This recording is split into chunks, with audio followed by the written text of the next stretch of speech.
Hello, everyone. Welcome to One by One, a podcast where we uncover the stories, strategies, and secrets behind extraordinary success. I'm your podcast host, Robert Murigi, and we'll be building each other from the ground up. Join us as we uncover the blueprints of building a life, a career, or a business from the ground up. Subscribe now and never miss an episode. Mr. Murigi. Yes, sir. Where are you headed? I want to get to Midrad and see whether we can get some lunch for you, man. You can't come all the way, and then I can prepare something for you. I'm also a good cook, by the way. What do you like cooking? Where did I learn, or what did you ask? Like, what do you like? What's your best meal? The best you can cook? Actually, that's a very good question because I'm not very choosy when it comes to eating. Yeah. To be honest, it's not something that I would really spend a lot of time thinking about, but mostly I would make sure I eat the right thing. That's the best thing, and especially nowadays because we have a lot of junk food, and it can really cause us problems, as we have seen from the research which has been done. So basically, I like eating broccoli. Is my favorite, and avocado. Of course, my wife knows that. The African food. The African food. But broccoli is not. It's good. It's actually good for men. Do you know about that? Maybe you can expound it more. Okay. Broccoli have something that it makes. I think it makes the testosterone. And that's the much science I have in my mind. So you got. So like you a lot of greens mostly, and also remit a bit of carbs because it helps me to clear my mind. Not able to. Normally, I don't have a lot of stress when I haven't eaten a lot of junk. Yeah. Then there is this aspect of fast food and healthy food. Yeah. Maybe I know at one time or another you have to consider fast food. Yes. What is the disadvantage of this fast food as compared to healthy food? The disadvantages are many, and they range from having high cholesterol, which is normally not normally very well regulated. I'm not sure, but to be honest, where we have seen from the media, we have seen people talking about it. It has really caused a lot of obesity, I think. Yeah. I don't want to be obese. I think I'm heavy as I could. Yeah. So you are currently in Australia. Yeah. Maybe you can tell me how you found yourself here and adjusting, and yeah, probably that. Yeah. To be honest, I've been here for quite some time. And, I came here as a skilled migrant. I think that was in 2014. That must be a long time. Yeah. I've been here for more than 10 years. Came here as a skilled migrant, as a mechanic. I'm sure I've answered your question. What do you like doing? Because I know you are a mechanic, so one of your hobbies is being a mechanic. Yes. Apart from being a mechanic, what do you do? I'm actually now doing a podcast which is called One by One. To be honest, it is something which has come as a relief to me. I've always felt that heaviness of wanting to create something where I'm able to talk to people, I'm able to encourage my fellow mechanics, I'm able to encourage the upcoming people. Okay, so that's what I'm doing currently, and I'm always happy to talk to different people like yourself. When you come, we have a chat like this because we want to reach everyone. Yeah. We want to do it right, and we want to do it every day. And then the last time I saw you, I saw a video of you at your podcast. You were making a road trip. Where was it and where were you going? I've done a road trip. One of the longest road trip I did was from Canberra, that is in ACT, in Australia. That's the capital territory. And then I drove all the way to Western Australia. How many kilometers? That was nearly 4,000 kilometers. Yeah. That's a long distance. I had to drive for a few days there, so it was quite a distance, but it was quite an experience, and I was all Can you tell me if you got a ticket? No. Actually, I shouldn't be saying this, but I think everyone should learn something from me. But I've been here for that longest time, and I'm a mechanic. But because I'm lucky, but because there are those things that I would employ and I would try to do, because you don't want to be in trouble all the time. During your 4,000 kilometer journey, can you tell me are there speed limits? Yes. What's the maximum speed you can go? And what's the lowest you have experienced? It depended on because as you come this way, when you pass through New South Wales, most of the time you pass through suburbs and townships, and those places you definitely need to abide to the speed limits. Mostly in the build-up areas, like in the estates, it's normally like 50 kilometers per hour. We also have school zones where the kids are passing. It's normally 40 kilometers per hour. And we also have other busy places where the traffic goes slower, which is normally around 60 to 70. But then when you get to the highways, now you can do 90, you can do 100, 110, depending on the speed limit to that specific place. What shall happen to you if you decide to violate these speed limits? To be honest, this is a very serious crime in this country, and you can end up in jail or heavy fines. I've seen this happen to most of my friends.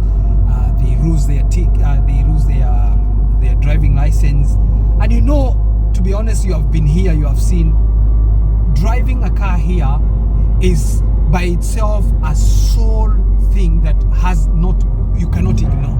Every person needs to have a car because, first of all, because of the weather. You don't want to be driving every day with waiting for the bus. People do shift work. You're also doing shift work, isn't it? I do shift work. Yeah. In fact, I was there a few hours ago. You see? Just before you came to see me, you did your shift, and you know that probably that area, the buses are not there, which are the public buses. So it's for the convenience purposes. Yeah. And then at our roads, you can find that we have to practice some driving etiquette. Yes. So, what can you advise people the mode of how they should drive around? That's a very nice question. I did actually cover that on the Saturday special. That was part one. The part one of Saturday special. I did cover that very, very clearly. We talked about you adhere to the speed limits of the road. You adhere to the speed limit. If you are stopped or you are directed to stop, either because there is construction going on, it's always very important for you to adhere to those speed limits, because there are people working there and you want them to go back home safely. You see, it's all about safety. What shall you do if you find a siren, police car, or an ambulance? Actually, that's a very good question. When you're driving on the Australian roads and you see the ambulance behind you, that's an emergency equipment or emergency vehicle, you actually give way to that emergency vehicle so that they are able to respond to the emergencies. If it's a police car, you also give them space so that they are able to go and attend to that person who is in need. And maybe to wrap this up, what have you experienced in your driving that was not taught in your driving school, in the driving school? That's a very funny question. And when I came here, to be honest, I did I thought I knew how to drive, to be honest. And I was thinking, I've come here as a skilled migrant, as a mechanic. Now I should know better. I can drive even cars from here. But I tell you what, I did my test. The shock of your life. Yes, I did my test and I failed, and I did it again and I failed. How many times? Twice. Once? Not once. Not even once, twice. And then I had to go through the whole driving program. So for anyone like yourself, because I know many people really want to know some of these things, but when someone is coming here, like especially from Kenya, it's normally very important to make sure that you come here with a license, a driving license from Kenya. Make sure it is not a fake driving license. Make sure at least you know how to drive. That is very, very important, because the moment you fail to do that, you'll be in trouble here. You come here, the first 1 week or 2 weeks, you start getting jobs and you cannot be able to work because you don't have a car. If you have a car but you don't know how to drive but you have the license, then you are in another trouble. Wow. Yeah. That's interesting. And then maybe to add on that, there is a difference between owning a driving license and knowing how to drive. Yes. That's why maybe we have experienced a few people getting accidents here and there. Yes. And this is, we don't want this. You see, like people who advocate for the best driving practices and the best cars on the road and the best ways of repairing cars, we don't want to be seeing people driving the wrong way on the road. You're driving when the car is broken at the back, because you are actually a hazard. Imagine someone driving with bad tires on the road. If that tire busted, what will happen to all the other traffic? They'll be affected. They'll be affected. You see? And then there is this aspect of safety. Before I came here, I think when I was in Kenya, I was driving a car without wearing a seatbelt. Yes, but yes. We find that it's a mandatory. It is a mandatory, and I think it's also common sense. To be honest, safety belt saves lives. Any person telling you it doesn't, he is lying to you. The other one thing I have seen here, they never do, which I see people doing in Kenya. You see someone holding the baby here and he's driving on the road. That is insane. It is, so the front seat should not be, the baby should not sit at the front seat. No, they should never. Even with a child seat, the kids are supposed always to sit at the back. I will explain to you why. You know, when the baby is here with you, in case you step on the brakes because of an emergency, the baby will be thrown out and you hit the windscreen and you run over your child. Imagine how painful is that. The other thing, the baby, they on like most of the modern cars, they have sensors to know that the seatbelt is on, and they also check the weight. If they hear that there is no weight, but you say, "Oh, I have my baby there and I have done the seatbelt," the vehicle doesn't know there is someone there.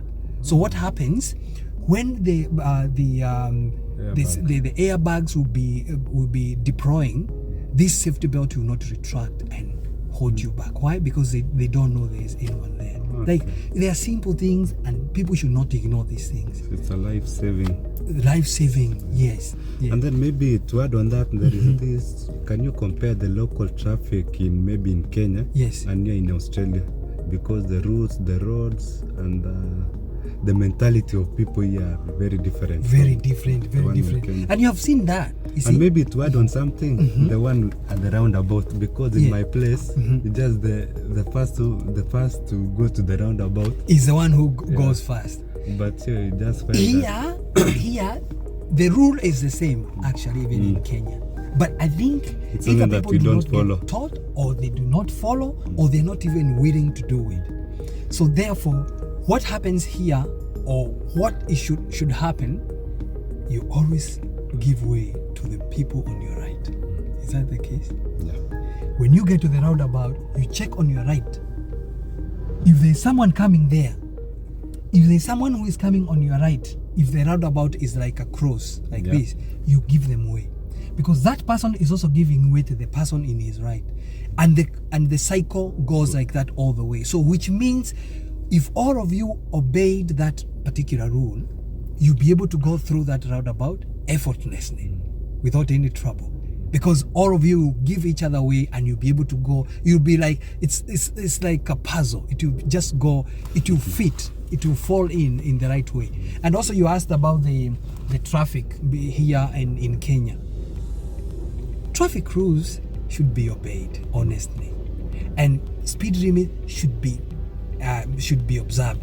The other one thing is, you see people when they're driving, they stay on the right hand side. Why do you want to stay on the right hand side? This is a space, it's a place where it's supposed to be a speed zone of 100 kilometers per hour. You're doing 60, but you're on the right. Why do you want to do that? Go to your left, sit there if you want to drive slowly, but also it's also good like to drive to the speed limit. Otherwise you hold everyone back, is it? Yeah, you know. And then maybe one last thing before we go. Yeah. There is this, when I was in Kenya, yes, I didn't know there is something like a blind spot. I'm just looking at the blind spot. Oh yeah, that's a big thing. That's the one which made me fail both times. You know what happened? I'm driving and he say, okay, you what got else? experience driving a car. Oh, I know. You check your mirrors and all that. There's nothing like that here, man. You check your mirrors and you check your bright spot. Your bright spot is exactly your shoulder. If you turn from here, that is 90 degrees, you turn 90 degrees like this. You check. Because your side mirror which is there, you'll only see the person behind you. But it will not see the person who is parallel, almost parallel to you. Oh. You see? That's why when you check the side mirror, you see there is no one behind you. You also check physically here to see there is no one. That is how there is a lot of the reduction in accidents, especially in Australia, because those simple things really help everyone nicely. And you see sometimes in Kenya, you see someone putting the mirror, the normal mirror, man, on the side mirror, like the plain mirror. Yeah, and it's not good. And there's also people do they cut the normal grass and put there. This, when the side mirror is made differently, it is made in a concave way, so that it can give you a bigger view. You see? So if we observe these simple things, even on road, as you asked me, we are going to go far, we are going to live longer, we are going to give other people peace. We save life. Yeah. Okay. And then maybe one last thing. Yes. We have experienced that there are some drivers who are driving around using vulgar language, hooting around. Yes. Maybe can you say something about that? I think that is a behavior which should be condemned, especially when it comes to road rage. Because mostly the people who normally cause things like road rage, the people who are fighting, they are the people who normally started the problem. Either someone will be slowing down, and when you try to tell them off, they want to become violent, they will insult you. So, and all this narrows down to the discipline, driving discipline. So it's nothing like, it's neither here or there. But if you observed road rules and the other person observed road rules, everyone will be happy. Yeah. Okay. Thank you.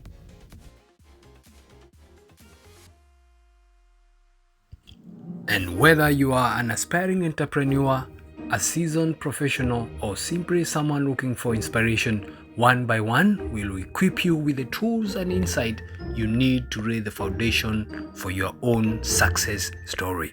If you enjoyed this episode, don't forget to hit that subscribe button and leave us a comment. Your feedback helps us to grow and to bring you even more inspiring stories. Thank you for listening, for building from the ground up. Remember, every great accomplishment starts with a single step. What will you build today? What is that one thing that you are going to change on the road? Until next time, keep building, keep striving, and keep reaching for your dreams.